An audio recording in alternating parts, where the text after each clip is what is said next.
right, let's dive into the icy Arctic today. Yeah. Home to a creature that's captivated imaginations for centuries. Right.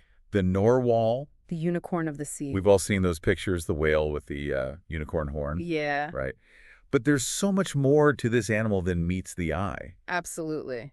We've got a stack of research observations here, and I'm really curious to unpack the evolutionary secrets behind the narwhal's unique adaptations. I think that's what's so fascinating about them is how they've evolved to thrive in one of the harshest environments on Earth. Yeah. I mean, their physiology and behavior are full of these incredible adaptations. And honestly, the more we learn, the more intriguing they become. Okay, so let's start with the basics. Okay. We know they're whales, closely related to belugas. But what else makes them unique?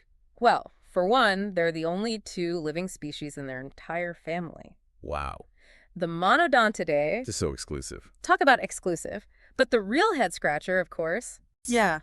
Is that Tusk? Yeah. It's unlike anything else in the animal kingdom. Exactly. Yeah. It's easy to get caught up in the whole unicorn myth. Right. What's the scientific explanation? What is that thing, really? So it's actually an elongated left canine tooth. Oh, wow. And get this, it grows continuously throughout their life. Really? Sometimes reaching over 3 meters long. Wow, that's longer than a car. But if it's a tooth, why don't they use it to, like, bite or chew? That's the other fascinating thing. Yeah. They don't have any other functional teeth. Oh, wow. All the material that would normally form other teeth gets channeled into this single spiral tusk. Okay, so for centuries, people assumed it was a weapon, right? Mm. I mean, it looks pretty intimidating. You'd think so, wouldn't you? Yeah. Early theories suggested they used it to defend themselves against predators like orcas or polar bears. Right. Or maybe to fight each other for dominance. Yeah. Like stags with their antlers. That was another idea. But when scientists actually observed narwhal behavior, it became clear those theories didn't hold up. Oh, really? Yeah. Narwhals typically flee from predators. Oh, okay.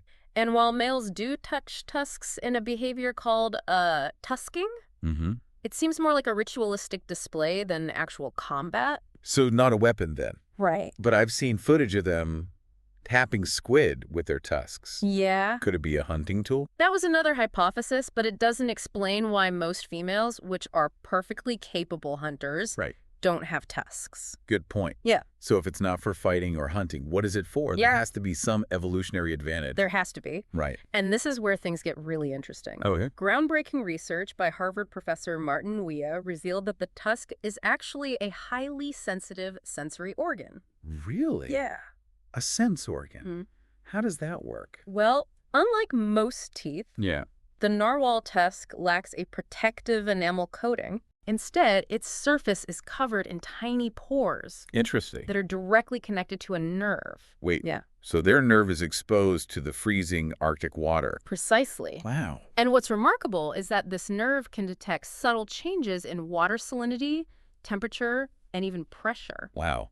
It's like a giant antenna. It is. It is. Providing them with crucial information about their surroundings. Right. So it's not about brute force. Right. It's about sensing the environment. Exactly. But how does that help them survive in such a harsh place? Well, think about it. Yeah. The Arctic Ocean is a challenging environment. Yeah. Especially during the long, dark winter months. Right. The tusk allows them to navigate in these dark depths. Oh, okay. Locate areas with optimal conditions for finding prey. Right. And even sense approaching predators. Wow. It gives them a significant edge in a world where survival is a constant challenge. Okay. Right. That's starting to make sense. But if it's so vital for survival, why don't females have them? Right. Shouldn't they be at a disadvantage? That's the million-dollar question. Yeah. And it's led scientists to consider other evolutionary pressures at play. Okay. Beyond just basic survival. Like what?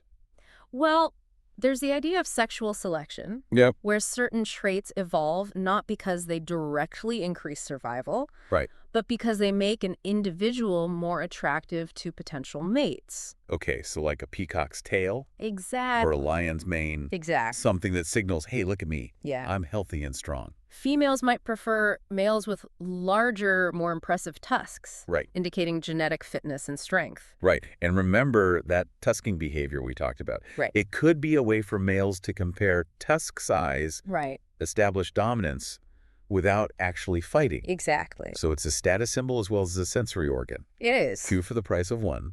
But wait, if it's all about attracting mates, Right. why do some females have tusks? It doesn't quite add up, does it? You're right. It complicates the picture. The fact that around 15% of females also possess tusks suggests there might be even more to the story. More to the story. I knew there had to be another twist. There is. Some scientists believe that tusks might also play a role in establishing social hierarchies within narwhal pods, regardless of gender. Interesting. Yeah. So not just about mating, Right.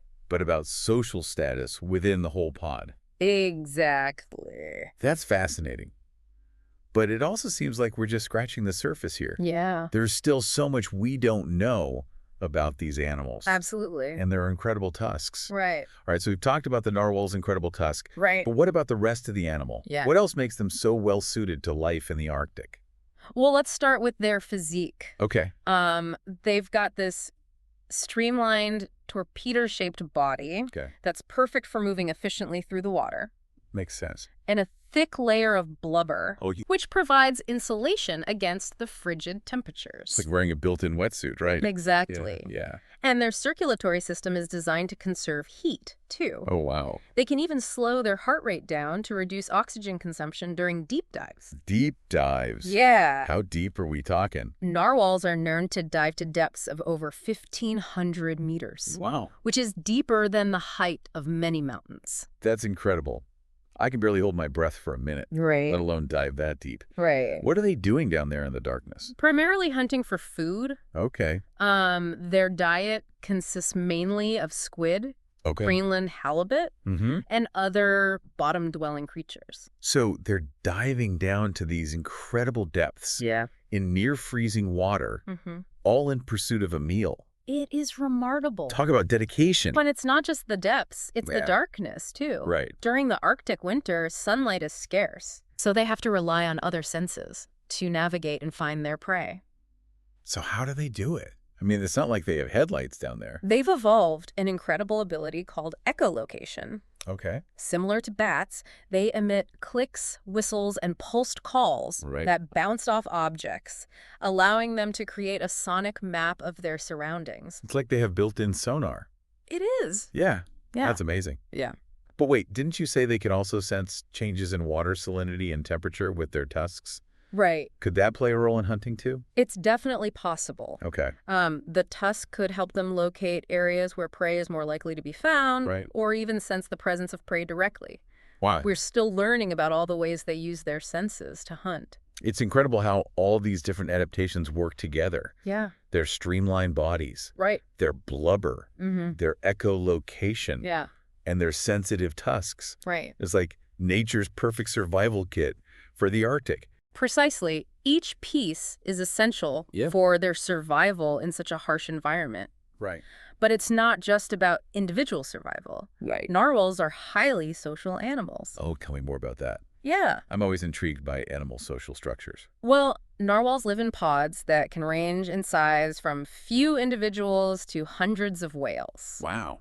They communicate with each other through a variety of clicks, whistles, and pulsed calls. Right. And they engage in complex social interactions. Do we know anything about their social hierarchy? It's not entirely clear yet. Okay. They don't seem to have the same type of rigid hierarchy as some other social animals like wolves or primates. Right. But there's definitely a social structure. Yeah. And it's likely that their tusks play a role in establishing and maintaining that structure. So it's not just about attracting mates. Right. But about communicating and interacting within the group. Exactly. Yeah. It's possible that tusks are used to convey information about an individual's age, size, or social status. Oh. Yeah. They might even use them to signal aggression or submission. Wow, that's fascinating. It makes you wonder what kinds of conversations they're having down there in the depths. It really does, and it highlights just how much we still don't know about these enigmatic creatures. Yeah. Their social interactions, communication methods, and the full extent of their adaptations are still being investigated. It's like we're piecing together a puzzle. Yeah. One discovery at a time. Yeah. But with each new piece, the picture becomes more and more incredible. I couldn't agree more. Yeah. And it's not just about scientific curiosity. Right. Understanding these animals and their adaptations is crucial for their conservation. Right. Especially in a world that's rapidly changing. That's a good point. Yeah. We've talked about the challenges they face from climate change, like melting sea ice and increased noise pollution. Right. How are these changes impacting their behavior and survival? Unfortunately, the Arctic is warming at twice the rate of the rest of the planet. Wow. And this is having a profound impact on narwhals. Right. The loss of sea ice is disrupting their migration patterns. Oh, okay. And making it harder for them to find food. Yeah. Increased noise pollution from shipping traffic. Right. And resource extraction is interfering with their echolocation. Wow. Making it more difficult for them to navigate and hunt. It's heartbreaking to think about the challenges they're facing. Yeah. We've come to understand so much about the narwhal and its remarkable adaptations, but their future is uncertain in the face of these threats. It is a concern, but there's hope. Okay. There are organizations and individuals working tirelessly to protect narwhals and their habitat. That's good. By raising awareness, promoting responsible tourism, and supporting conservation efforts, we can help ensure that these incredible creatures continue to thrive in the Arctic for generations to come. Absolutely. We need to be their voice. Yeah. Advocate for their protection. And work towards a future where they can continue to swim freely in their icy home. Right. Speaking of their home, I think it's time to delve into the cultural significance of the narwhal. Okay. Particularly for the people who have lived alongside them for centuries. Right. The Inuit. So we've explored the science behind the narwhal's remarkable adaptations. Right. But there's another dimension to their story that we haven't touched on yet. Yeah. Their cultural significance, particularly for the Inuit people who have shared the Arctic with them for centuries. That's a crucial aspect of their story. Yeah.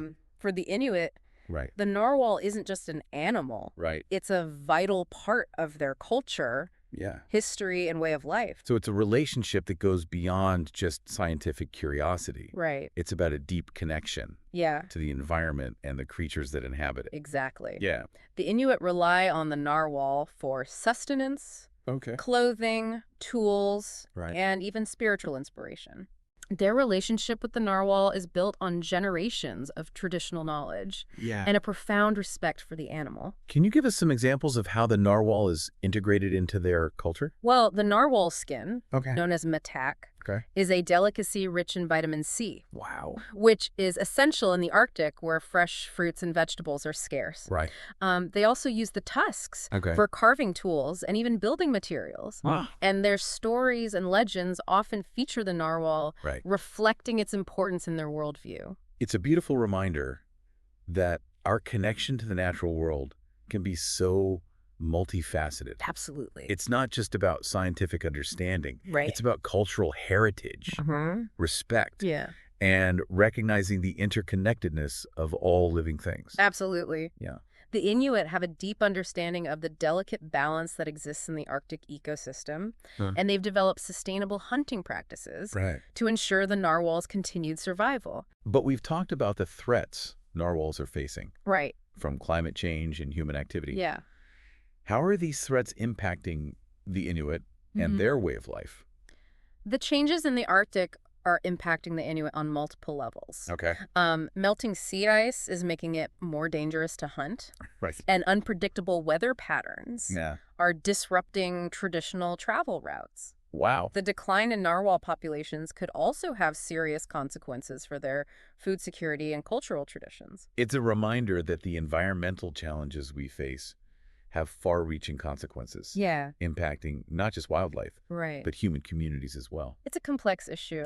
And finding solutions requires collaboration, understanding, and respect for both the environment and the people who depend on it. So as we wrap up this deep dive, what's the key takeaway for our listeners? What do you hope they'll remember about the narwhal? I hope they'll remember that the narwhal, with its enigmatic tusk, is more than just a fascinating creature. It's a symbol of the Arctic's beauty, resilience, and interconnectedness. By understanding its story, appreciating its cultural significance, and supporting efforts to protect it, we can help ensure that both the narwhal and the Inuit culture that has thrived alongside it for centuries will continue to flourish. Well said. It's a call to action for all of us to learn more about the Arctic. the challenges it faces, and the importance of protecting this unique and fragile ecosystem. Absolutely. We need to be mindful of our impact on the planet and work towards a future where both humans and wildlife can thrive. I couldn't agree more. So listeners, I encourage you to keep exploring the world of the narwhal, to learn more about the threats they face, and to consider how you can be part of the solution. Absolutely. Even small actions can make a difference. Right. Support organizations working to protect the Arctic. Reduce your carbon footprint. And spread the word about the importance of conservation. It all helps. Together, we can make a difference. Every voice counts. The future of the narwhal and the Arctic depends on all of us.